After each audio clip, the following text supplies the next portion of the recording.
Para se të fillojmë këtë histori të jashtëzakonshme, të vërtet dhe thellësisht prekëse, dua t'ju bëj disa pyetje juve, shikuesit e mi të dashur. A besoni në fat? A besoni se ka gjëra në këtë jetë që janë shkruar në yje, që janë caktuar nga një forcë më e lartë, nga një plan hynor që ne nuk mund ta kuptojmë plotësisht? Shkruajeni në komente. A besoni në ribashkime? A mendoni se njerëzit që janë të destinuar të janë së bashku, pavarësisht nga kohë dhe distanca, një ditë do të gjejnë? Përgatituni për një udhëtim emocional që do t'ju prek thellë në shpirt. Ishte një natë stuhie dimri në vitin 1993. Era u lërinte përmes rrugëve të ngushtë të një qyteti të vogël në jug të Shqipërisë. Një qytet që kishte parë ditë më të mira, por që tani po përjetonte vitet më të vështira të tranzicionit.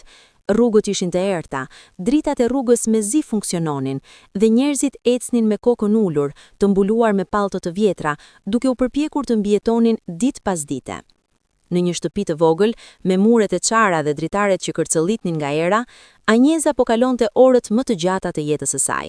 Ajo ishte një grua e re, vetëm 23 vjeç, por fytyra e saj dukej sikur kishte jetuar 2 fishin e asaj moshe. Sytë e saj të kaltër, dikur plot jetë dhe ëndra, tani ishin të lodhur, të fundosur thellë në fytyrë, të rrethuar nga rrath të zinj që tregonin net pa gjumë, shqetësime të pafund dhe një vuajtje që e kishte konsumuar pak nga pak. Ajo shtrihet në një krevat të vjetër, me çarçafa të hollë që mezi e mbronin nga të ftohtit. Dhoma ishte e vogël, me një dritare të madhe prej së cilës hynte era e acartë e dimrit.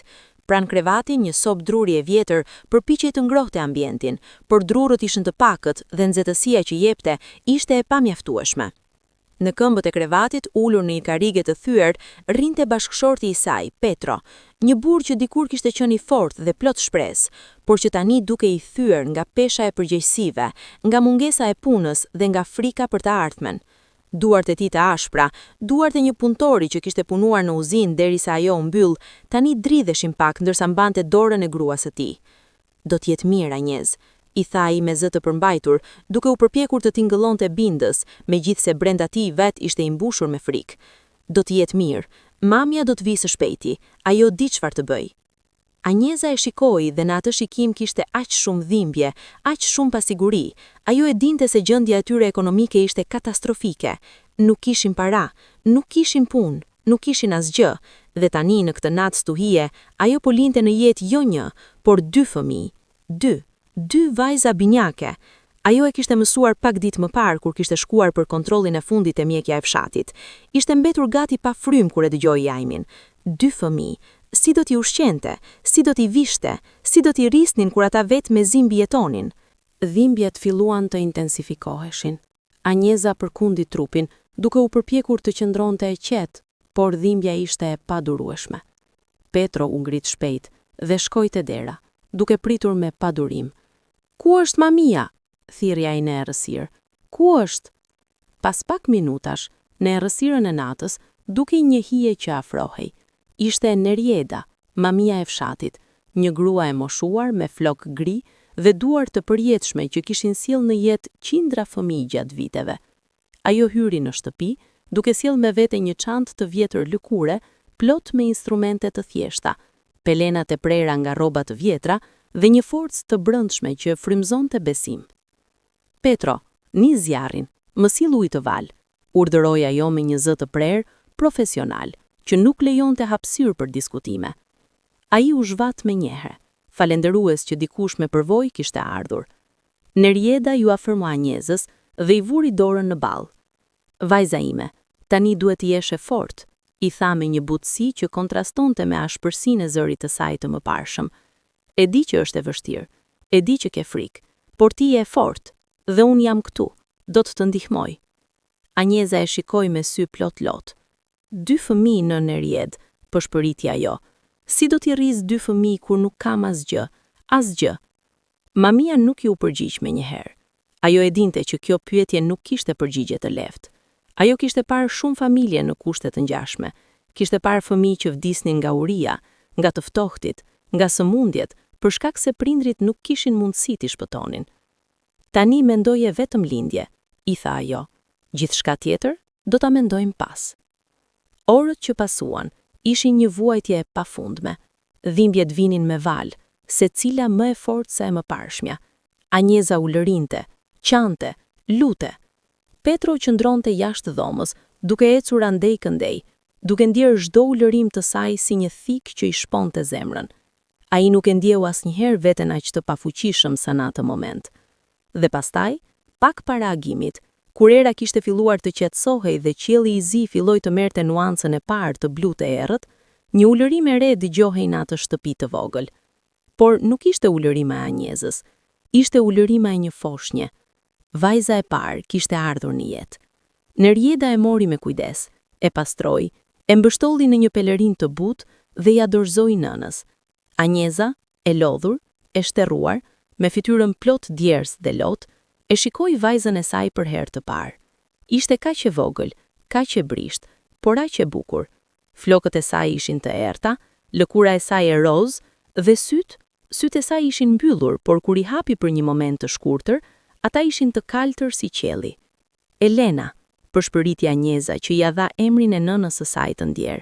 Elena, por dhimbjet nuk ishin mbaruar. Ka edhe një, tha Nerieda. Përgatitu Anjez. Dhe pas 10 minutash të tjera të vuajtjes së thellë, erdhi edhe vajza e dytë, e ngjashme me të parën, por disi më e vogël, më e brisht. Kur Nerieda e pastroi dhe e mbështolli, ajo e vështroi me një shqetësim të lehtë në sy. Kjo vajzë dukej më e dobët, më pak e fuqishme, sikur lufta për të ardhur në jetë e kishte lodhur shumë. Lena, tha Anjeza, duke e shikuar me një dashuri të pafundme, por edhe me një trishtim të thellë. Lena, 2 vajza, 2 shpirtra të rinj, 2 jetë të reja.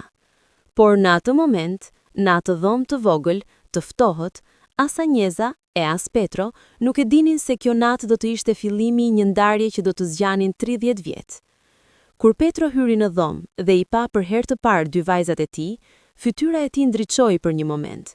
Për një moment të shkurtër, harroi varfërinë, harroi frikën, harroi gjithçka. Ato ishin fëmijët e tij, gjaku i tij, mishi i tij. Por pastaj, realiteti goditi përsëri. Ai u kthye te Anjeza, e cila po mbante të 2 vajzat në krah, duke përpjekur t'i ngrohë me trupin e saj të dobët. Anjez, tha ai me zë të thyeshëm, si do t'i ushqejmë, si do t'i mbajmë gjallë? Ajo e shikoi dhe në atë moment diçka u thye brenda saj. Realiteti ishte mizor. Ata nuk kishin qumësht për veten, nuk kishin ushqim, nuk kishin ngrohje. 2 foshnjave i duheshin aq shumë gjëra që ata nuk mund t'ua jepnin. Nerieda, që po pastronte gjërat, dëgjoi këmbguljen dhe forcën në zërin e Petros dhe njohu atë që shumë familje në atë kohë po përballen. Petro, tha ajo ngadalë, duke u kthyer nga ata. E di që është e vështirë, por ka mënyra. Çfarë mënyrash? Pyeti ai me dëshpërim. Na thuaj, nën Neriedë, çfarë mënyra ka? Mamia hezitoi. Ajo e dinte se ajo që po mendonte të thoshte ishte diçka e rëndë, diçka që do të ndryshonte gjithçka. Ka familje, filloi ajo duke zgjedhur fjalët me kujdes. Ka familje që nuk mund të kenë fëmijë, familje që do t'i jepnin këtyre foshnjave gjithçka që u nevojitet. Ushqim, veshje, dashuri, shanse për një jetë më të mirë. Heshtje që ra në dhomë ishte e rëndë, mizore. Anjeza e kuptoi menjëherë se çfarë po sugjeronte mamia. Trupi i saj u ngurtësua dhe ajo i shtrëngoi më fort vajzat në krah. Jo, tha ajo me zë të lartë, me një forcë që nuk e dinte se e kishte. Jo, nuk do t'i jap. Janë fëmijët e mi, janë pjesë e meje. Petro qëndroi në këmbë, i ngrirë, i pa aftë të flasë. Nerieda ju afrua ngadalë Anjezës dhe u ul pranë saj. Vajza ime, tha me butësi, e di sa e rëndë është kjo. E di që e do, por menaxho realisht. Si do t'i mbash gjallë të dyja? Nëse të dyja mbeten këtu, të dyja do të vuajnë. Ndoshta, të dyja nuk do të mbijetojnë. Fjalët ishin si shpata që shponin thellë. Anjeza po qante tani, pa zë, me lotë që rjedhin pandalur. Petro ul në dysheme, me kokë në duar, duke ndjerë peshën e botës mbi supe. Por, nëse njërën prej tyre ja jep një familje të mirë, vazhdoi mamia, një familje që mund t'ia sigurojë gjithçka, atëherë të paktën një prej tyre do të ketë një mundësi. Dhe tjetra, ne do të përpiqemi, do të bëjmë çmos që të mundemi. Nata vazhdoi në heshtje. Vajzat po flinin, të pafajshme për bisedën që po ndodhte, të pafajshme për vendimin që po i prisni. Në mëngjesin e ditës së ardhshme, kur dielli u ngrit mbi qytetin e vogël, Petro doli nga shtëpia. Ai ecte pa destinacion, me tru plot mendime, me zemër plot dhimbje. Rrugët ishin bosh, vetëm një qeni rrugatës po kërkonte ushqim mes mbeturinave. Ai dinte se mamia kishte të drejtë, e dinte se realiteti ishte mizor, por si mund të jepte një fëmijë, si mund të zgjedhte mes dy vajzave të tij? Kur u kthye në shtëpi, Anjeza ende po mbante vajzat. Ajo nuk kishte fjetur, nuk kishte lëvizur, thjesht po i shikonte, duke i ruajtur sikur të ishte hera e fundit. Petro, tha ajo me zë të thyeshëm, nëse duhet të zgjedhim, nëse vërtet duhet, atëherë le të jetë Lena. Pse Lena? Pyeti ai, duke mos e kuptuar. Sepse ajo është më e vogël, më e dobët. Nëse mbetet këtu, me ne në këtë mjerimi, nuk e di nëse do të mbijetoj. Por nëse shkon në një familje të mirë, në një familje me mundësi, ajo do të ketë një shans. Elena është më e fortë. Ajo do ta bëj. Ajo do të mbijetoj me ne. Ishin fjalë të thyera, fjalë të thëna nga një nën që po bënte zgjedhjen më të rëndë të jetës së saj. Petro nuk foli. Ai thjesht u ul pranë saj dhe filloi të qante. 3 ditë kaluan. 3 ditë gjatë të cilave Anjeza dhe Petro nuk hëngrën pothuajse asgjë, duke u përpjekur të ruanin çdo grimc ushqimi për qumshtin e Anjezës që t'i ushqente foshnjat. 3 ditë gjatë të cilave ata nuk flitën shumë, sepse çdo fjalë dukej e kotë, çdo fjalë ishte e dhimbshme. Në ditën e 4, Nerjeida u kthye. Kam gjetur një qift, tha ajo, duke hyrë në shtëpi me atë qetësi profesionale që e karakterizonte. Janë njerëz të mirë, Marku dhe Drita. Janë martuar për 8 vjet, por nuk kanë mundur të kenë fëmijë. E kanë provuar gjithçka, kanë shkuar te mjek, te specialist, por asgjë. Kur ju thesh për situatën tuaj, ata u ndezën me shpresë. Anjeza ngriti kokën, fytyra e saj ishte e zbehur, sytë e kuq nga të qarit. A janë njerëz të mirë? Pyeti ajo duke kërkuar sigurim, duke kërkuar diçka që ta bënte këtë vendim pak më pak të dhimbshëm. Po, tha Nerjeda me bindje. Marku është mësues në shkollën fillore të qytetit. Drita punon në bibliotek. Nuk janë pasanik, por kanë një jetë të qëndrueshme. Kanë një shtëpi të vogël, por të ngrohtë. Dhe më e rëndësishmja, ata e duan shumë idenë të pasurit një fëmijë. Do ta trajtojnë si të tyren, do t'ja japin gjithçka. Petro ishte ulur në qoshe, duke dëgjuar në heshtje. Kur? Pyeti ai me zë të prerë. Sot, ose nesër, sa më shpejt aq më mirë, sa më shumë kohë kalon, aq më e vështirë do të bëhet. Anjeza e dinte se mamia kishte të drejtë. Nëse prisni shumë, nëse krijonte një lidhje edhe më të fortë me Lenën, nuk do ta bënte dot. Sot, tha ajo në fund, duke ndjerë fjalën si helm në gojë. Le të jetë sot. Pasdite, kur dielli po lshonte hijen, Nerjeda u kthyre me çiftin. Marku dhe Drita hynë në shtëpi me hapat e ngadalshëm, sikur po hynin në një vend të shenjtë.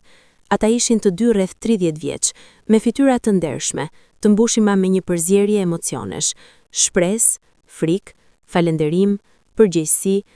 Drita ishte një grua e hollë, me flok kafe të lidhur në bishtër, me sy kafe që shkëlqenin me lot të përmbajtur. Kur Drita pa vajzën e vogël në krah të Anjezës, zemra e saj u duk sikur po çahej dhe po ribashkohej në të njëjtën kohë. Kjo është ajo? Pyeti ajo me zë të dridhur. Anjeza nisi kokën, duke mos qenë në gjendje të flasë. Drita ju afrua ngadalë dhe me kujdes të jashtëzakonshëm mori vajzën e vogël në krah. Lena hapi syt për një moment të shkurtër, duke i shikuar këtë grua të re me një shikim të pafajshme, dhe pastaj i mbylli përsëri. Ajo është aq e vogël, përshpëriti Drita, me lot që po i rridhnin tani lirisht. Aq e bukur. Marku qëndroi pak më prapa duke vëzhguar skenën me një respekt të thellë. Ai e kuptonte peshën e asaj që po ndodhte. Ai e kuptonte sakrifikën e kësaj familjeje. Zotri, zonjë, tha ai me zë të qëndrueshëm, duke u drejtuar Petros dhe Anjezës. Dua që të dini se ne do ta trajtojmë këtë fëmijë si tonin. Ajo do të jetë vajza jon. Do t'ja japim gjithçka. gjithçka që mundemi. Do ta duam pa kushte dhe do të jemi përgjithmonë mirënjohës juve për këtë dhuratë. Anjeza po qante hapur tani. Ajo donte të thoshte diçka. Donte t'i thoshte Dritës të kujdesi për Lenën. Ti tregonte se si i pëlqente të mbahej, se si i pëlqente të përqafohej, por nuk mundi të nxjerrte fjalë. Petro, duke parë se gruaja e tij nuk mund të flasë, u ngrit dhe u foli me zë të thyeshëm, por të qartë. Ajo quhet Lena. Ju lutem mos e harroni emrin. Drita nisi kokën me lot. Lena, përsëriti ajo. Emër i bukur, Lena jon. Ka një moment kur njerëzit e dinë se diçka po ndryshon përgjithmonë. Një moment kur koha duket se ngrin dhe bota mban frymën. Ky ishte ai moment. Nerieda, duke ndjerë se situata po bëhej tepër e rëndë, foli me butësi. Është më mirë të shkojnë tani. Sa më shpejt, aq më mirë për të gjithë. Drita e përqafoi Lenën më fort, sikur po jepte të gjithë dashurinë që kishte grëmbulluar në zemër për vite. Marku i vuri dorën në supë proas së tij, duke i dhënë forcë. Faleminderit, tha Drita përsëri, duke shikuar Anjezën në sy. Faleminderit që na e besuat. Ju premtoj se do të kujdesemi për të. Ju premtoj. Dhe pastaj, ata u larguan. Anjeza rrinte e pa lëvizur, duke vështruar derën nga ku kishin dalë. Elina po flinte në krahët e saj, e pafajshme, e pa ndërgjegjit për atë që sapo kishte ndodhur. Iku, përshpëriti Anjeza. Vajza ime, iku. Petro ul pranë saj dhe përqafoi, dhe të dy qanë së bashku, një të qartë të thellë, të dhimbshëm, të pafundëm. Vitet që pasuan ishin vite lufte për Anjezën dhe Petron. Ata jetonin në varfëri të thellë, duke punuar punë të rënda për pagesa minimale, duke u përpjekur të mbjetonin ditë pas dite. Por Elena ishte drita i jetës së tyre. Ajo u rit duke qenë e shëndosh, e fortë, e zgjuar. Anjeza e shikonte çdo ditë dhe në fytyrën e saj shihte edhe Lenën. Çdo herë që Elena buzëqeshte, ajo pyeste veten, apo buzëqeshte edhe Lena diku? Çdo herë që Elena flinte, ajo mendonte, apo flinte edhe Lena rehat? Por ajo nuk e tha kur të vërtetën Elenës. Nuk e tha kur se kishte një motër binjake. Frika se si do të reagonte, frika se si do të ndikonte këto, e mbante heshtsen. Petro her pas here ngri në mëngjese duke shikuar Anjezën të qanën heshtje dhe i dinte se ajo po mendonte për vajzën e humbur. Por asaj nuk fliste. Dhimbja ishte shumë e thellë për t'u shprehur me fjalë. Nga ana tjetër e qytetit, në një shtëpi më të vogël por më të ngrohtë, Lena po rritej e rrethuar nga dashuria e Markut dhe Dritës. Ajo ishte një vajzë e lumtur, e shëndosh, plot jetë. Drita ja kushtonte çdo minutë të ditës, duke ushqyer, duke e veshur, duke e mbajtur gjallë natën kur ajo qante, duke i kënduar këngë për ta zgjumuar. Marku ishte babai më i kujdesshëm që mund të imagjinohej. Ai e mbante Lenën në krah për orë të tëra, duke i treguar përralla, duke luajtur me të, duke e bërë të buzëqeshme çdo gest bujar që bënte. Por kishte diçka, një gjë të vogël, shumë e vogël, që Drita e vuri re që në muajt e parë. Her pas here, Lena shikonte diku në horizont me një shprehje të veçantë, sikur po kërkonte diçka. Dhe her pas here, ajo qante pa arsye të qartë, sikur diçka i mungonte, por nuk e dinte se çfarë. Është normale, i tha mjekja kur Drita shprehu shqetësimet e saj. Foshnjat shpesh kanë momente kur duken të parehatura, do të kaloj. Por nuk kaloi kurrë plotësisht. Edhe ndërsa Lena u rrit, edhe ndërsa u bë një vajzë e vogël e lumtur, kishte momente të rralla por të thella, kur ajo ndjeu një mungesë të pashpjegueshme, një boshllëk që nuk dinte se si ta mbushte. Vitet kaluan. Elena dhe Lena u rritën, të dyja të forta, të dyja të bukura, të dyja të zgjuara. Elena u rrit në një ambient të vështirë, shtëpia e saj ishte e ftohtë në dimër, e nxehtë në verë, ushqimi ishte i pakët, rrobat ishin të vjetra, të trashëguara, të qepura përsëri dhe përsëri. Por kishte diçka që e bënte atë të fortë, dashuria e prindërve të saj. Anjeza dhe Petro, megjithse të varfër, ia kushtuan gjithçka asaj vajze. Ata ja sakrifikuan gjithçka. Lena, nga ana tjetër, u rrit në një ambient më komod. Shtëpia e saj kishte ngrohje, kishte ushqim të mjaftueshëm, kishte libra. Marku dhe Drita nuk ishin të pasur, por ishin të qëndrueshëm. Ata ishin mësues dhe bibliotekare, njerëz të kulturuar që i kushtonin rëndësi edukimit, artit, librave. Por mes të gjithave këtyre, kishte një gjë që as Elena dhe as Lena nuk e dinin, se ato ishin motër. Kur Elena ishte 7 vjeç, ajo shkonte në shkollën fillore pranë shtëpisë së saj. Ishte një shkollë e vjetër, me mure të çara dhe klasa të stohta, por me mësues të përkushtuar, që bënin çmos për fëmijët. Elena ishte një nxënëse e shkëlqyer. Ajo kishte një kuriozitet të pashuar, dëshirë për të mësuar, për të kuptuar gjithçka. Në pushim, ndërsa fëmijët e tjerë luanin, ajo shpesh qëndronte vetëm në një kosh, duke shikuar qiellin, duke humbur në mendimet e saj. Shoqet e saj e pyetnin her pas here: "Elena, pse nuk luan me ne?" "Po mendoj," përgjigjej ajo thjesht. "Për çfarë mendon?" "Nuk e di, thjesht ndihem sikur më mungon diçka, por nuk e di se çfarë." Shoqet e saj e shikonin me çudi, por pastaj vazhduan të loznin, duke harruar atë që ajo kishte thënë. Anjeza, kur dëgjonte këto gjëra nga mësueset, ndjente një dhimbje të thellë. Ajo e dinte çfarë i mungonte Elenës. I mungonte motra e saj, i mungonte gjysma e saj. Por si mund t'ja thoshte, si mund të hapte atë plag kur as vet nuk ishte shëruar nga ajo? Në anën tjetër të qytetit, Lena po kalonte ditë të ngjashme. Edhe ajo shkonte në shkollë. Një shkollë pak më të mirë, pak më të pastër, me më shumë burime. Edhe ajo ishte një nxënëse e shkëlqyer, me nota të larta, me mësues që e lavdëronin vazhdimisht. Por edhe Lena kishte momentet e saj të veçanta. Shpesh, gjatë natës, ajo zgonte dhe shikonte nga dritarja, duke pritur diçka që nuk e dinte se çfarë ishte.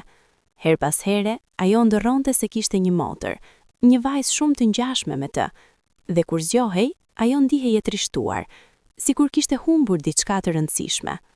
"Nën," i tha ajo një ditë dritës, "a kam unë një motër?" Drita u ngri nga vendi, duke u përpjekur të mos tregonte shqetësim. "Pse e pyet zemra ime?" Sepse her pas here ndërroj për një vajzë që më ngjan shumë, dhe kur zgjohem, më mungon. Si është e mundur të mungoj dikush që nuk e ke takuar kurrë?" Drita e përqafoi me forcë, duke u përpjekur të fsheh lotët që po i vinin. "Janë vetëm ëndra, dashuria ime, vetëm ëndra." Por Lena nuk ishte plotësisht e bindur. Ndërsa vitet kalonin, ajo vazhdoi të kishte atë ndjesi të një mungese, të një boshllëku që nuk mund të mbushej. Kur Elena mbushi 15 vjeç, ajo ishte bërë një vajzë e bukur, me flokë të gjatë, të errta dhe sy të kaltër të thellë. Ajo kishte një inteligjencë të mpret, por edhe një trishtim të fshehur që e shoqëronte gjithmonë. Ajo punonte pas shkolle për të ndihmuar prindrit e saj. Ajo ndihmonte në dyqane të vogla, pastronte shtëpi, bënte çdo gjë për të sjellë disa para në shtëpi. Anjeza dhe Petro ishin krenar për të, por edhe të pitulluar që ajo duhej të punonte aq shumë në një moshë kur duhet të ishte e lirë, të luante, të gëzonte jetën. Një natë, ndërsa Elena po bënte detyrat e shtëpisë, në dritën e dobët të një llampe, ajo e pyeti nënën e saj: "Nën, a e di ti pse ndihem gjithmonë sikur më mungon diçka, sikur një pjesë e meje nuk është këtu?" Anjeza ngriu. Kjo pyetje kishte ardhur her pas here gjatë viteve, por asnjëherë kaq drejt për drejt. "Çfarë të mungon, bi?" pyeti ajo duke u përpjekur të tingëllonte e qetë. "Nuk e di. Ndonjëherë, kur shoh familje me shumë fëmijë, ose kur shoh motra duke luajtur së bashku, ndihem sikur unë duhet të kisha dikë krah meje, dikë që më kuptonte plotësisht, pa pasur nevojë të shpjegoja asgjë." Anjeza ndjeu një copës të zemrës së saj të thyhet. Ajo donte të tregonte të vërtetën, donte t'ja thoshte Elenës se ajo kishte një motër, se ajo nuk ishte vetëm, por frika e mundshme se si Elena do ta perceptonte atë, frika se ajo do ta uronte, do ta hidhëronte, e bëri të heshtë. "Secili prej nesh ndihet kështu her pas here," tha Anjeza në fund. "Është normale." Por Elena e dinte se ajo që ndjente nuk ishte normale, ishte diçka më e thellë, më e fortë. Në të njëjtën kohë, Lena po kalonte ndjenja të ngjashme. Ajo ishte një vajzë e jashtëzakonshme, e zgjuar, e bukur, plot talente. Ajo luante piano, pikturonte, shkruante poezi. Marku dhe Drita ishin krenar jashtëzakonisht, por edhe ata shihnin të njëjtin trishtim të fshehur te ajo. Një ditë, Lena po shikonte një album fotografish të vjetër të familjes, fotografi të Markut dhe Dritës, nga koha kur ishin të rinj, fotografi nga martesa e tyre, fotografi nga vitet e para të martesës. Nën, tha ajo, ku janë fotografitë e mia kur kam lindur? Drita u tensionua. Ajo kishte ditur se kjo pyetje do të vinte një ditë. Të gjitha fotografitë nga ajo kohë janë humbur, dashuria ime. Kishim një rrjedhje në bodrum dhe shumë gjëra u shkatruan. Lena e shikoi me një shprehje të paqartë. Ajo nuk e besoi plotësisht, por nuk pyeti më tej. Ajo mbrëmje, Lena shkroi në ditarin e saj, një ditar që mbante prej vitesh dhe që askush nuk e kishte lexuar kurrë. Her pas here ndihem sikur nuk jam plotësisht këtu, sikur një pjesë e meje është diku tjetër. Prindrit e mi janë të mrekullueshëm, por ka diçka që nuk më thon, e ndjej. Ndoshta një ditë do ta zbuloj të vërtetën, ose ndoshta kurrë, por ndjesia mbetet. Vitet kaluan dhe dy vajzat u bën gra të reja. Elena mbaroi shkollën e mesme me nota të larta dhe fitoi një bursë për të studiuar në universitet. Ajo studioi psikologji, sepse donte të kuptonte pse njerëzit silleshin siç silleshin, pse ndjenjat ishin aq komplekse. Ajo donte të kuptonte edhe veten. Agneza Le Petro ishin krenar jashtëzakonisht, megjithse duhej të kishin sakrifikuar edhe më shumë për ta mbështetur atë. Petro tani punonte dy punë, duke e shterrur trupin e tij të vjetër. Agneza po sëmurte ngadalë, organizmi i saj i dobësuar nga vitet e varfërisë dhe stresit. Lena, nga ana tjetër, po studionte letërsi dhe art. Ajo donte të bëhej shkrimtare, të tregonte histori, të prek njerëzit me fjalët e saj. Ajo shkruante vazhdimisht, tregime, poezi, refleksione. Në vitin 2020, gjatë pandemisë që mbërtheu botën, të dy vajzat kaluan shumë kohë në internet. Të izoluara në shtëpi, ato kërkuan lidhje me botën jashtë përmes rrjeteve sociale. Elena filloi të postoj fotografi në Instagram, fotografitë e natyrës, të qytetit, vetë portretet e saj. Ajo shkruante edhe mendime, refleksione, pyetje filozofike që i shqetësonin. Lena bëri të njëjtën gjë. Ajo postonte poezitë e saj, fragmentet e tregjimeve që shkruante, mendime për jetën dhe ekzistencën. Por asnjëra prej tyre nuk e dinte se tjetra ekzistonte. Ato jetonin në të njëjtin qytet, por në botë të ndryshme. Rrugët e tyre nuk ishin kryqëzuar kurrë. Jo deri në vitin 2023. Ishte një mbrëmje e zakonshme shtatori. Elena po lundronte në Instagram duke shikuar fotografi të ndryshme, duke ndjekur njerëz të ndryshëm. Algoritmi i aplikacionit po i sugjeronte profile të ndryshme bazuar në interesat e saj. Dhe pastaj, ajo pa një foto. Një foto e një vajze që i kishte syt të kaltër saktësisht si të sajët. Flokët ishin pak më të shkurtër se të sajët, por ngjyra ishte e njëjtë. Dhe forma e fytyrës, hunda, buzët. Elena ngriti duart pa dashje dhe zmadhoi foton. Zemra e saj filloi të rrahë më shpejt. Kjo është e çuditshme, pëshpëriti ajo me vete. Kjo vajzë më ngjan aq shumë. Ajo klikoi në profilin e vajzës. Emri ishte Lena Marku. Elena filloi të shikonte fotografitë e tjera. Kishte shumë, fotografitë e Lenës duke lexuar, duke shkruar, duke ecur nëpër qytet, duke qeshur me miqtë e saj. Dhe në çdo fotografi, Elena shihte diçka që e trondit thellësisht, vetveten. Jo saktësisht veten, por shumë afër, tepër afër. Nuk është e mundur, tha ajo me zë të lartë, megjithse ishte vetëm në dhomë. Kjo është thjesht një rastësi, ka shumë njerëz që ngjajnë me njëri tjetrin. Por diçka brenda saj, një zë i vogël, i thellë, i tha se kjo nuk ishte thjesht një rastësi. Ajo shkroi një mesazh. Përshëndetje, kam parë fotografitë tuaja dhe kjo mund të tingëllojë shumë e çuditshme, por ju më ngjani jashtëzakonisht shumë. A e keni vënë re ndonjëherë se ngjani me dikë tjetër? Ajo e dërgoi mesazhin dhe pastaj ndjeu një val nervozizmi. Çfarë kishte bërë?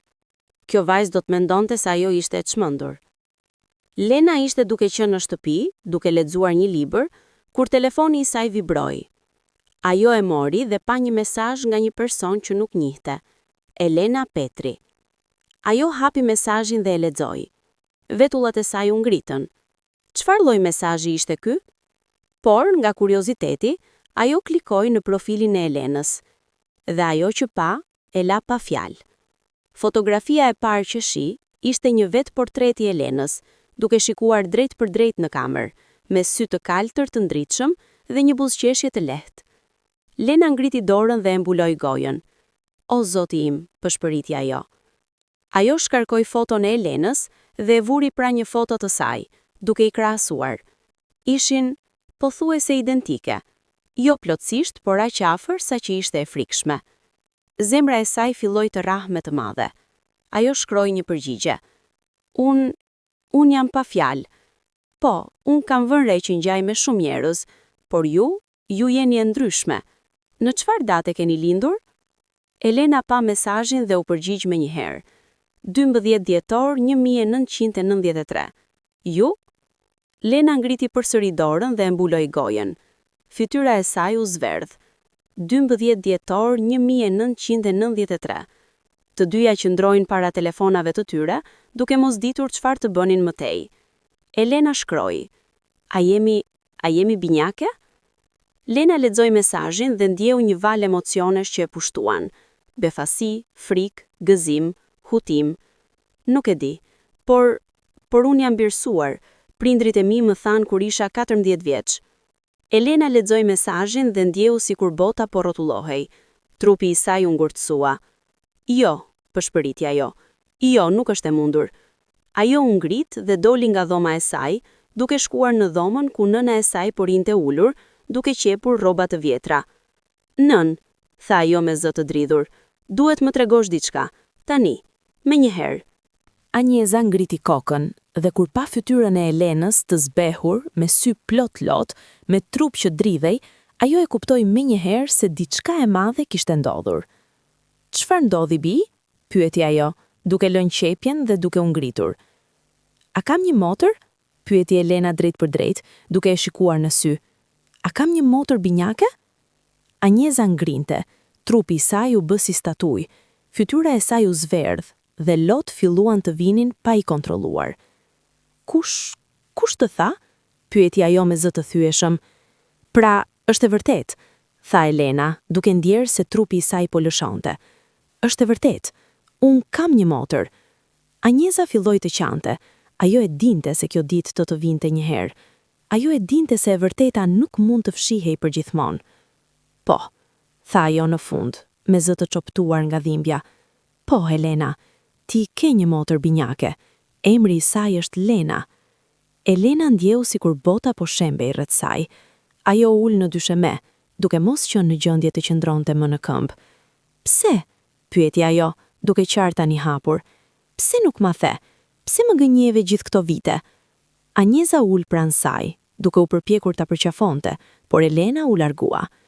Sepse nuk kisha kurajo, tha Anjeza, duke qarë edhe ajo. Sepse kisha frikë se si do të reagoje, sepse nuk doja që ti të më urreje për atë që bëra. Çfarë bëre? Pyeti Elena, duke i shikuar me një shprehje të frikshme. Anjeza mori një frym të thellë dhe filloi të tregonte historinë. Ajo i tregoi gjithçka, për natën e lindjes, për varfërinë e tmerrshme, për vendimin e dhimbshëm që morën, për dhurimin e Lenës tek një familje tjetër. Elena dëgjoi në heshtje, me lot që rrjedhin pa ndalur. Kur Anjeza mbaroi, ajo nuk tha asgjë për disa minuta të gjata. Do të them që e kuptoj, tha ajo në fund, me zë të ftohtë. Do të them që e kuptoj pse e bëre, por si mund të më lije pa ditur, si mund të më lije të ndihem gjithë jetën sikur më mungonte diçka, pa më thënë se çfarë ishte. Më fal, pëshpëriti Anjeza. Ju lutem, më fal. Elena u ngrit dhe shkoi në dhomën e saj, duke mbyllur derën pas vetes. Ajo ra në krevat dhe qau për orë të tëra. Ndërkohë, në shtëpinë e Lenës, po ndodhte diçka e ngjashme. Lena kishte konfrontuar Dritën dhe Markun duke u kërkuar të vërtetën. Dhe ata, me lot dhe dhimbje, ia thanë gjithçka. Se ajo nuk ishte vajza e tyre biologjike. Se ajo kishte një motor binjake. Se prindrit e saj biologjik kishin qenë të detyruar të bënin një zgjedhje të dhimbshme. Lena dëgjoi në heshtje, me një shprehje të paqëndrueshme. Kur ata mbaruan, ajo nuk tha asgjë për një kohë të gjatë. Pse nuk ma thatë më herët? Pyetja jo në fund.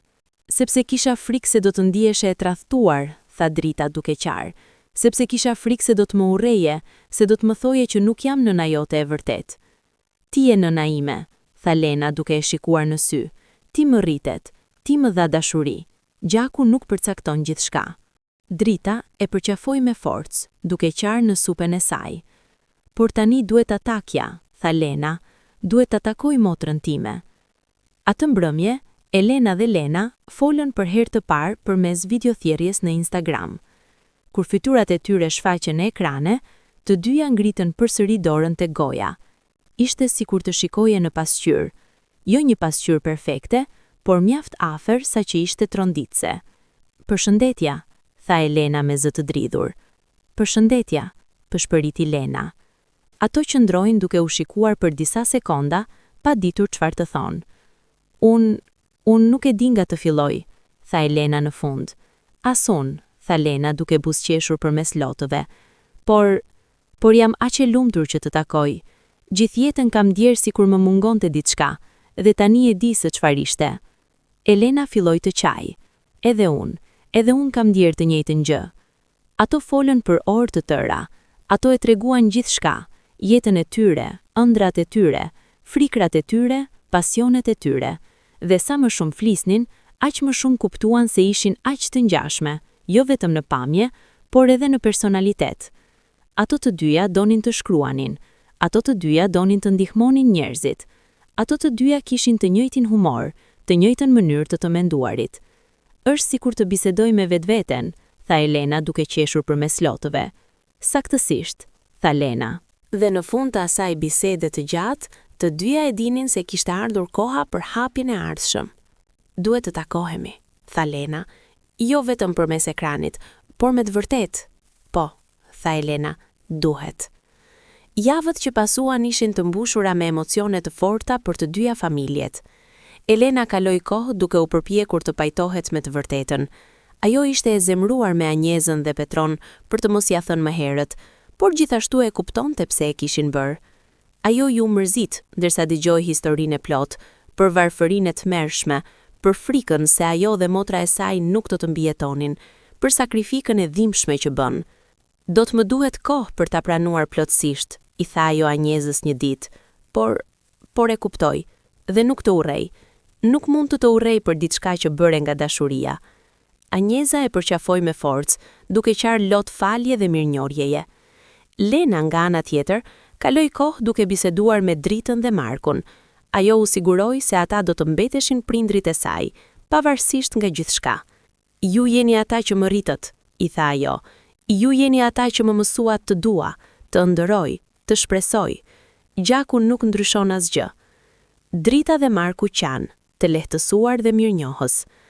Ndërkohë, Elena dhe Lena vazhduan të bisedojnë çdo ditë. Ato dërguan njëra tjetrës fotografi të fëmijërisë së tyre, duke krahasuar momentet e tyre, duke kërkuar ngjashmëri. Dhe gjetën aq shumë, të njëjtën shprehje kur ishin të lumtura, të njëjtën mënyrë të qeshurit, të njëjtën mënyrë të menduarit. Është sikur të gjej një pjesë të shpirtit tim që ka munguar gjithë jetën, i shkroi Elena një ditë. Saktësisht, ju përgjigj Lena. Dhe pastaj, erdhi dita që të dyja kishin pritur me padurim. Data e takimit të parë fizik. Ishte një ditë e bukur vjeshte, me diell të butë dhe erë të lehtë. Vendi i zgjedhur ishte një park në qendër të qytetit, një vend neutral, një vend ku asnjëra prej tyre nuk kishte lidhje të veçanta. Elena arriti e para. Zemra e saj e rrahte aq fort sa mendoi se do të shpërthente. Ajo ecste andej këndej duke pritur, duke shikuar çdo person që kalonte, duke u pyetur nëse ishte ajo. Anjeza dhe Petro ishin me të, qëndrojnë pak më pas, duke i dhënë hapësirë. Anjeza qante vazhdimisht, duke mos qenë në gjendje të kontrollojë lotët. Petro mbante dorën e saj, edhe ai me lot në sy. Dhe pastaj, në largësi, Elena e pa. Një vajzë e re, me flok kafe, me sy të kaltër, me një pamje që ishte aq e njohur, aq e dashur. Lena. Edhe Lena e kishte parë Elenën. Ajo ndaloi për një moment duke mos qenë në gjendje të lëvizte. Dhe pastaj, me hapa të ngadalshëm në fillim, por pastaj gjithnjë më shpejt, ajo filloi të vraponte drejt saj. Elena bëri të njëjtën gjë. Dhe kur u takuan, në mes të parkut, në dritën e diellit të vjeshtës, ato u përqafuan me një forcë që dukej sikur kur nuk do të lëshonin. Ato qanë fort, pa turp, pa u përpjekur të fshihnin ndjenjat. Motra ime, përshpëriti Elena. Motra ime. Motra ime, përsëriti Lena, duke e shtrënguar më fort. Njerëzit që kalonin nga parku, ndalonin dhe i shikuan. Disa prej tyre filluan të qajnë edhe ata, duke kuptuar se po shihnin të çka të veçantë, diçka të rrallë dhe të bukur. Anjeza dhe Petro po qanin nga larg, duke parë vajzën e tyre duke përqafuar motrën që nuk kishte parë kurrë. Drita dhe Marku, që kishin ardhur pak më vonë, po qanin edhe ata, duke parë vajzën që ata kishin rritur duke takuar për herë të parë familjen e saj biologjike. Pas disa minutash, Elena dhe Lena u ndan pak, por vazhdonin të mbanin njëra tjetrën për dore. Më le të shoh, tha Elena, duke buzëqeshur përmes lotëve. Dua të shoh me të vërtet. Ato qëndruan dhe u shikuan thellë, duke vështruar çdo detaj të fytyrës së njëra tjetrës. Është sikur të shoh një pasqyrë, tha Lena, duke qeshur. Po, tha Elena, por jo vetëm në pamje. Ndihem sikur të njoh përgjithmonë, megjithse të kam takuar vetëm tani. Edhe unë ndihem kështu, tha Lena. Dhe pastaj, Elena e çoi Lenën drejt Anjezës dhe Petros. Anjeza qëndroi atje, me trupin që drithte, me lot që rrjedhin pa ndalur. Kjo është nëna ime, tha Elena, duke prezantuar. Anjeza, dhe ky është babai im, Petro. Lena i shikoi për një moment dhe pastaj bëri diçka që askush nuk e priste. Ajo ju afrua Anjezës dhe e përqafoi. Faleminderit, përshpëriti ajo. Faleminderit që më dhe jetë. Faleminderit që bëre zgjedhjen më të vështirë që një nën mund të bëj për të më dhënë një mundësi. Anjeza ra në gjunjë, duke qarë, aq fort sa trupi i saj u tund.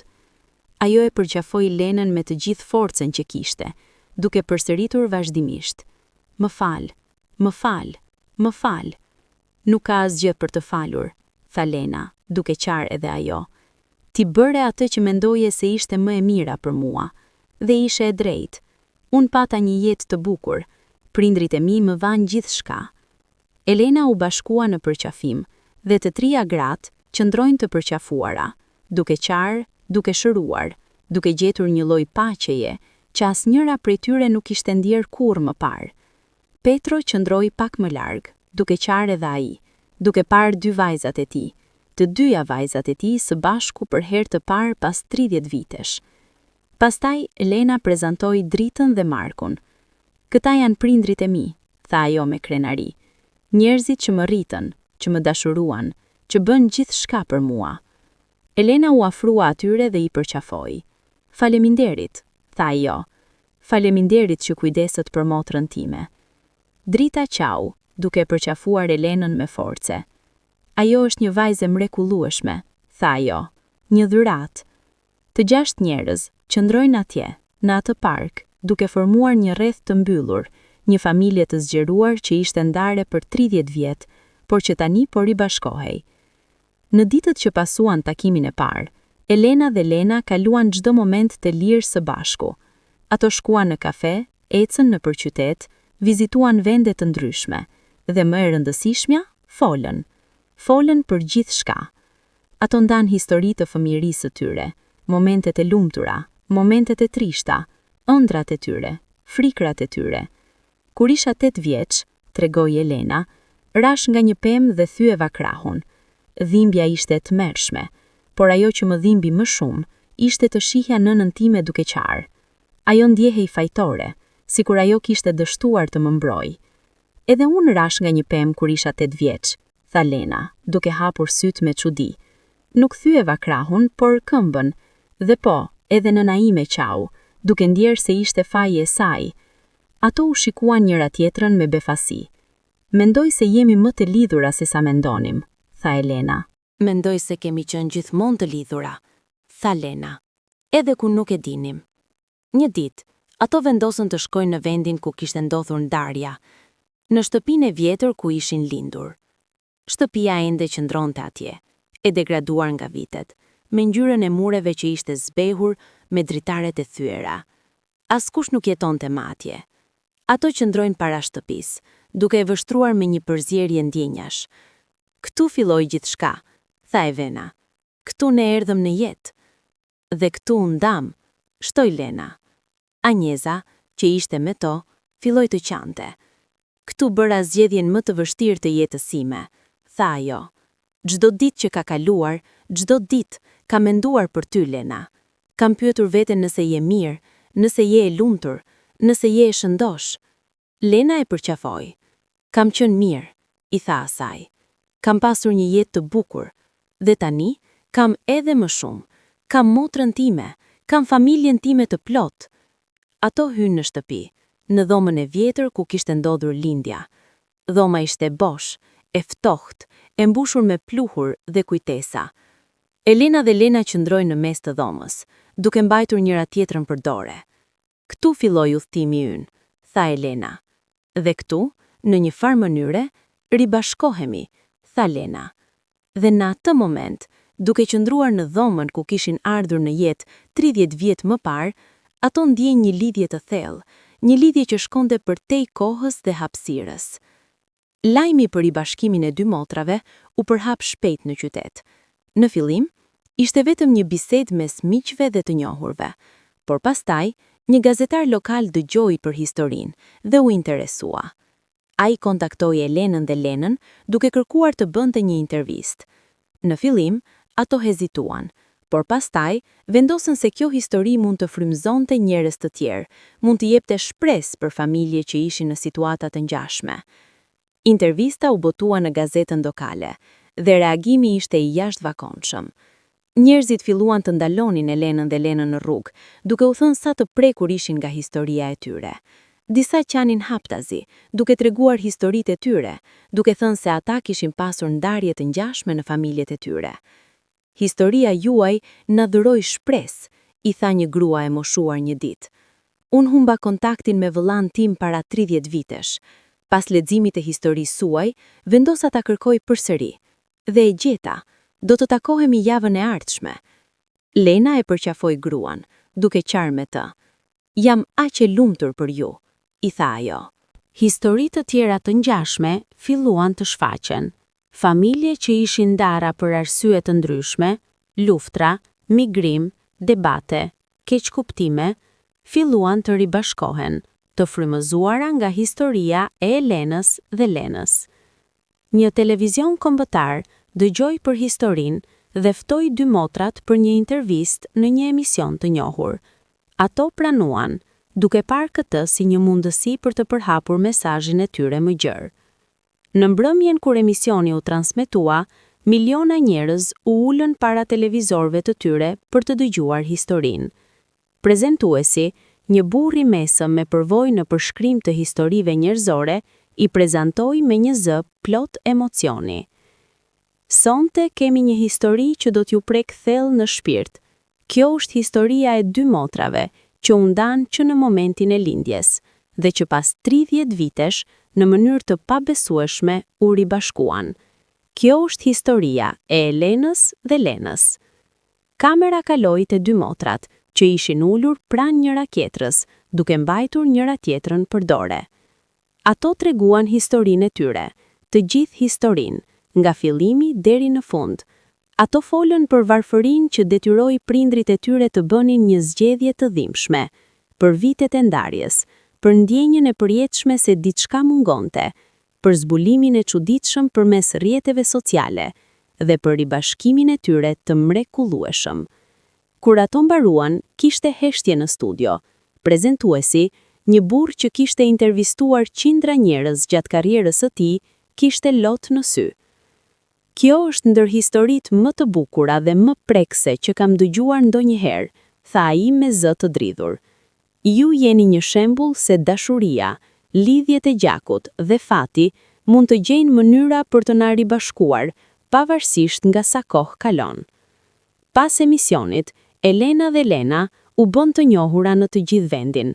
Njerëzit i ndiqnin në rrjete sociale, i dërgonin mesazhe mbështetjeje dhe u kërkuan këshilla për situata të ngjashme. Por, për Elenën dhe Lenën, fama nuk ishte ajo që dëshironin. Ajo që dëshironin ishte thjesht të ishin së bashku, të kompensonin kohën e humbur, të ndërtonin një lidhje që kishte munguar për 30 vjet. Muajt që pasuan ishin të mbushur me momente të bukura. Elena dhe Lena kaluan sa më shumë kohë që mundni së bashku. Ato filluan të krijonin tradita të reja, darkë javore ku të dy familjet mblidheshin së bashku, udhëtime të fundjavës për të eksploruar vende të reja, net ku thjesht flisnin për orë të tëra. Një ditë, ato vendosën të shkruanin një libër së bashku, një libër që tregonte historinë e tyre, por edhe që ofronte këshilla për familje që ishin në situata të ngjashme. Dua që historia jon të ndihmojë njerëz të tjerë. Dua që njerëzit të kuptojnë se pavarësisht nga sa e vështirë është një situatë, ka gjithmonë shpresë. Po, tha Lena, dhe dua të ndihmoj prindërit që janë në situata të vështira të kuptojnë se ndonjëherë zgjedhjet e dhimbshme janë të nevojshme dhe se ato nuk duhet të ndihen fajtor për gjithmonë. Ato punuan në libër për disa muaj, duke shkruar së bashku, duke ndarë detaje intime, duke qenë të sinqerta për ndjenjat e tyre. Kur libri u botua, ai u bë një bestseller. Njerëzit e lexuan me lot në sy, duke u njohur me luftën e brendshme të Anjezës dhe Petros, duke kuptuar sakrificën e tyre dhe duke festuar ribashkimin e mrekullueshëm të dy motrave. Por më e rëndësishmja për Elenën dhe Lenën nuk ishte suksesi i librit.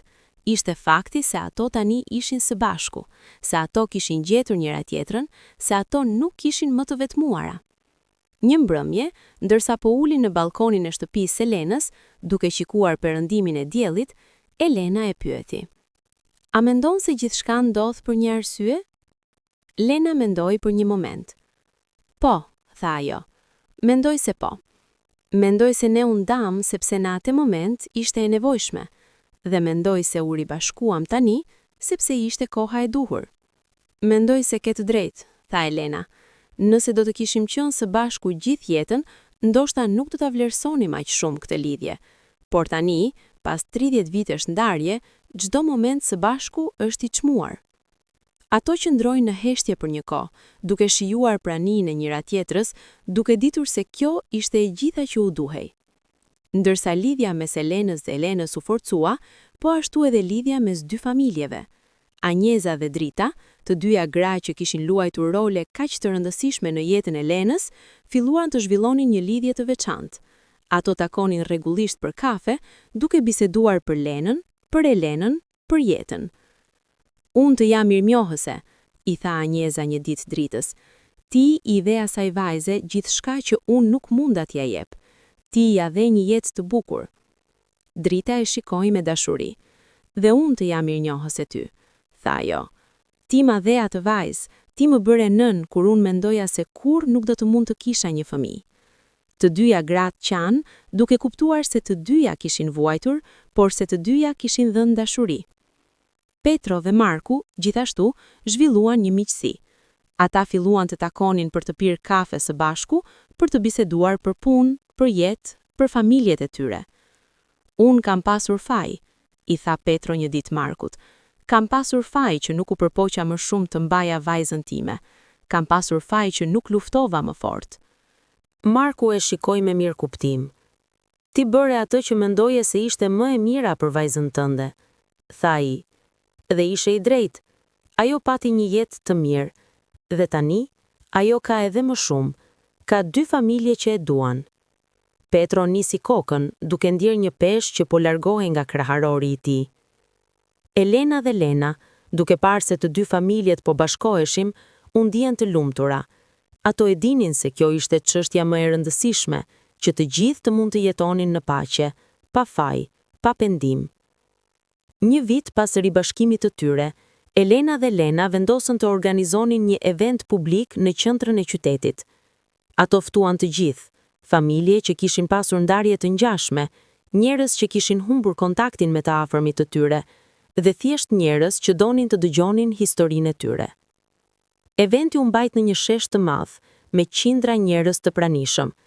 Ishte një ditë e bukur pranvere, me diell dhe erë të lehtë. Elena dhe Lena u ngjitën në skenë, duke u shikuar njerëzit e mbledhur dhe filluan të flasin. Ne jemi këtu sot, filloi Elena, jo për të treguar sa të veçantë jemi ne, por për të treguar se ribashkimi është i mundur.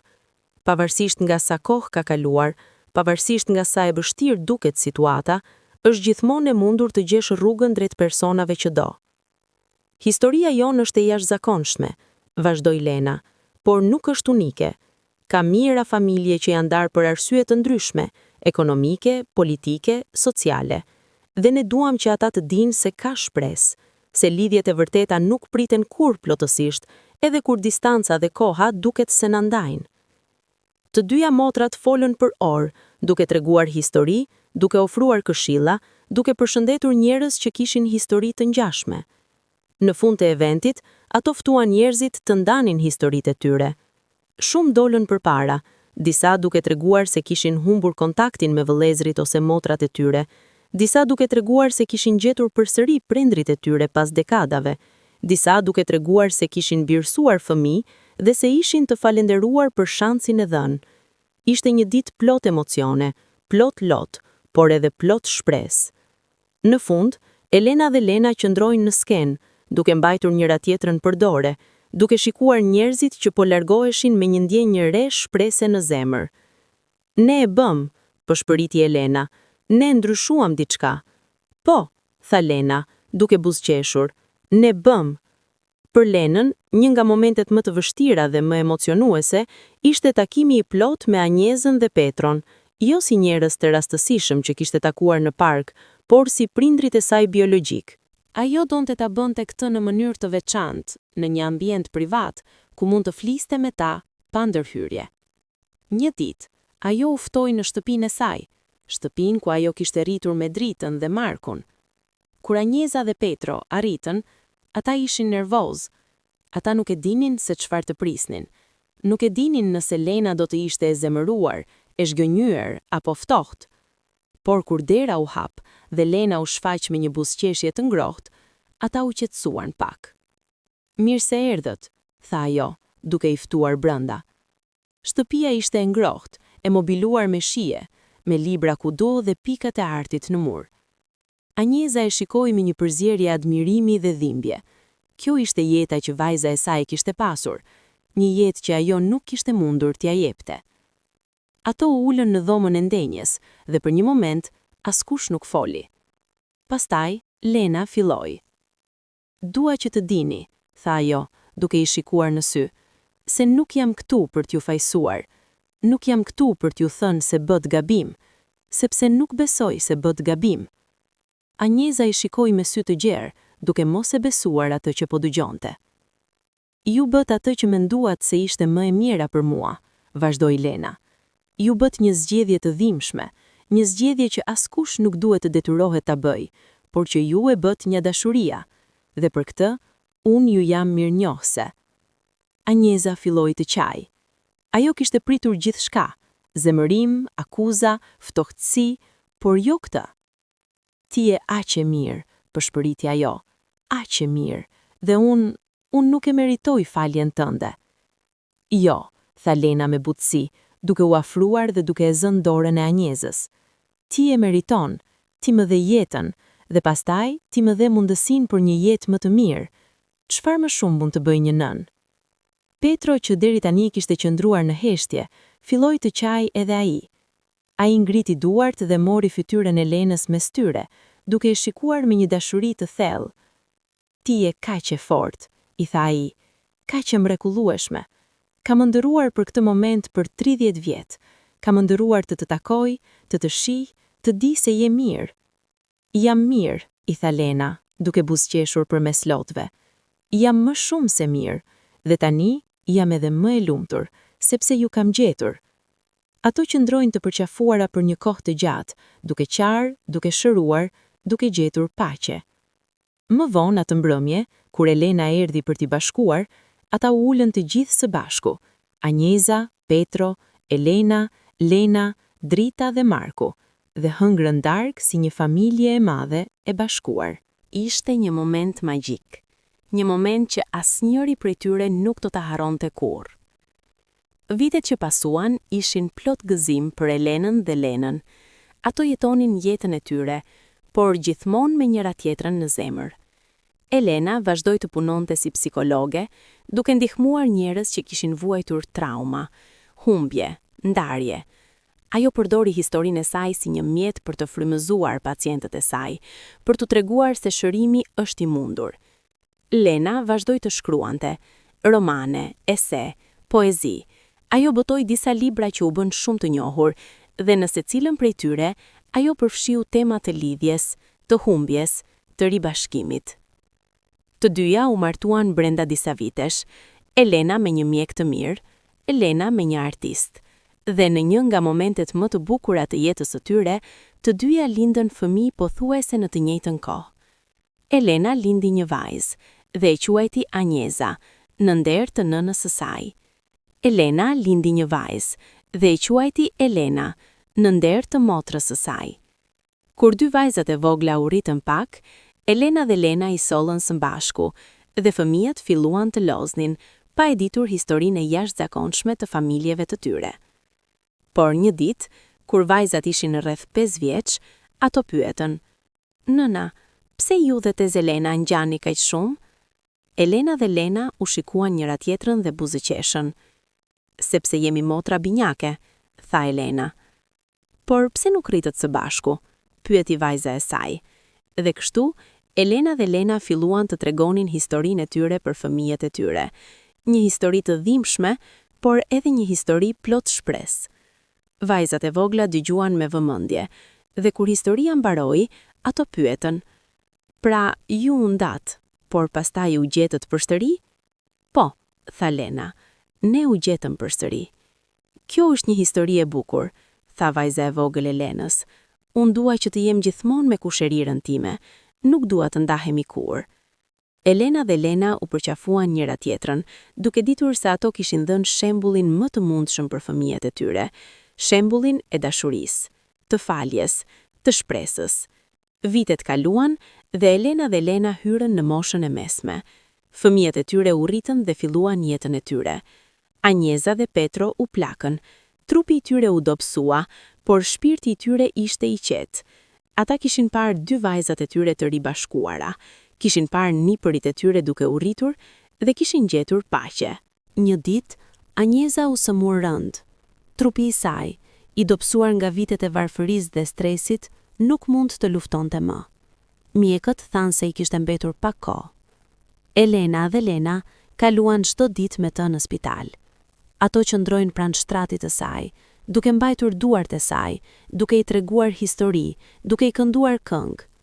Një mbrëmje, kur dielli po perëndonte dhe dhoma e spitalit ishte mbushur me një dritë të butë të artë, Anjeza hapi syt dhe i shikoi dy vajzat e saj. "Vajzat e mia," përshpëriti ajo me zë të dobët. "Dy vajzat e mia të bukura." "Jemi këtu, nën," tha Elena, duke qarë. "Jemi këtu." "Unë jam aq krenar për ju," tha Anjeza. "Ju jeni të mrekullueshme, të dyja."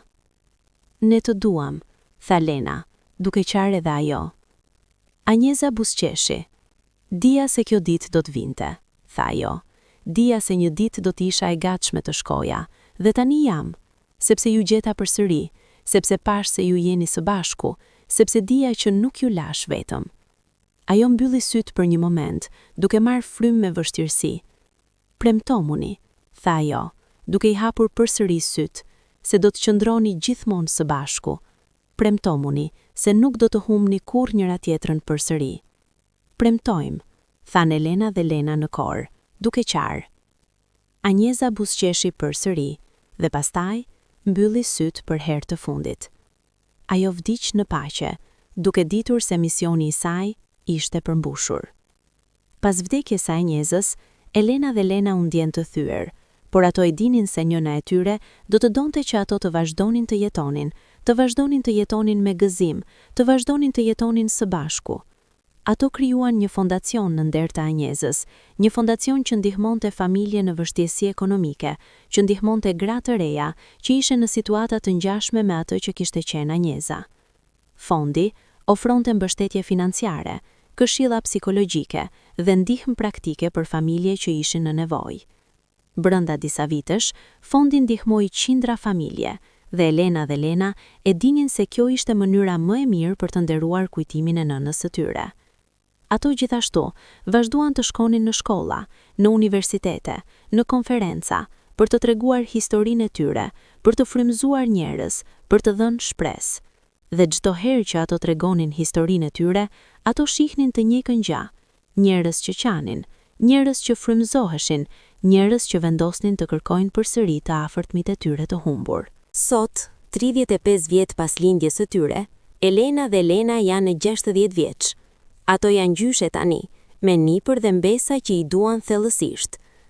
Ato ende jetojnë në të njëjtin qytet, ende takohen çdo ditë, ende ndajnë gjithçka. Njerëzit në qytet i njohin mirë, dy motrat që u ndan dhe u ribashkuan, dy motrat që kanë frymëzuar mijëra njerëz me historinë e tyre. Një ditë, ndërsa po ulnin në park, i njëjti park ku u takuan për herë të parë, një vajzë e re u afrua atyre. Ju jeni Elena dhe Lena apo jo? Pyeti ajo me respekt.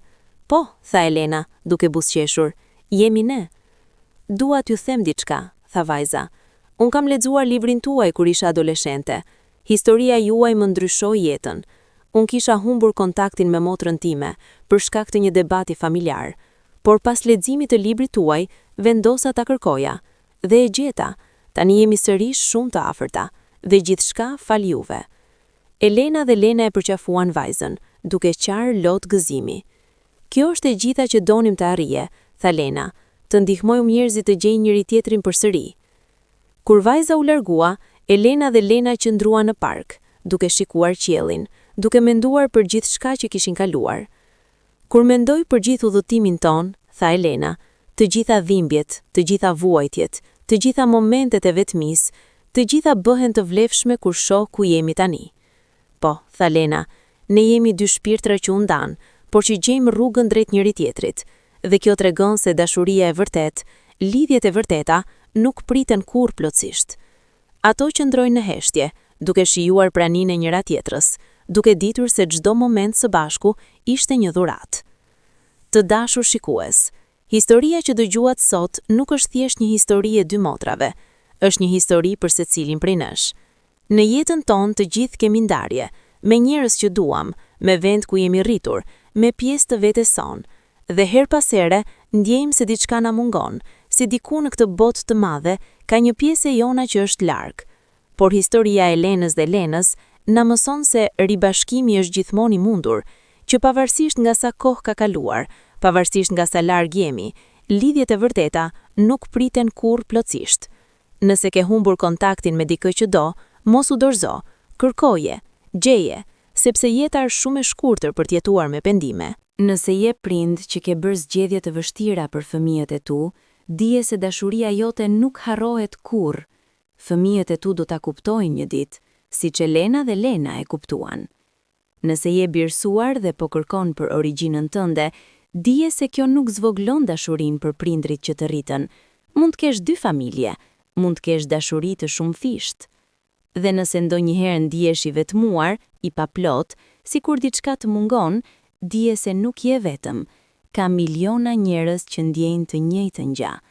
Dhe ndoshta, një ditë, ashtu si Elena dhe Lena, do të gjesh atë që të mungon.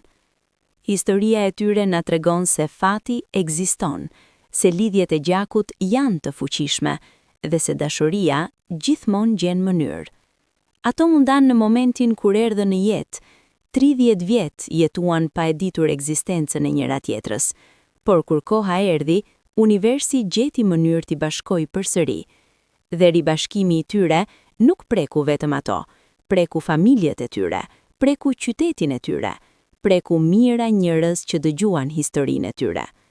Sepse historitë e vërteta të dashurisë, të sakrificës dhe të shpresës kanë fuqi të ndryshojnë botën. Tani, i dashur shikues, është radha jote. Shkruaj në komente. A beson në ribashkime? A beson se fati dhe lidhjet e gjakut janë më të forta se koha dhe distanca? Si do të ndiheshe po të zbuloje se ke një motër ose vëlla që nuk e ke takuar kurrë? A ke një histori të ngjashme? A ke humbur kontaktin me dikë të dashur? Ndaj mendimin tënd, tregon ndjenjat e tua, ndani historinë tënde, sepse çdo histori ka vlerë, çdo ndarje ka mundësi për ribashkim, çdo lot ka mundësi të shndrohet në buzëqeshje.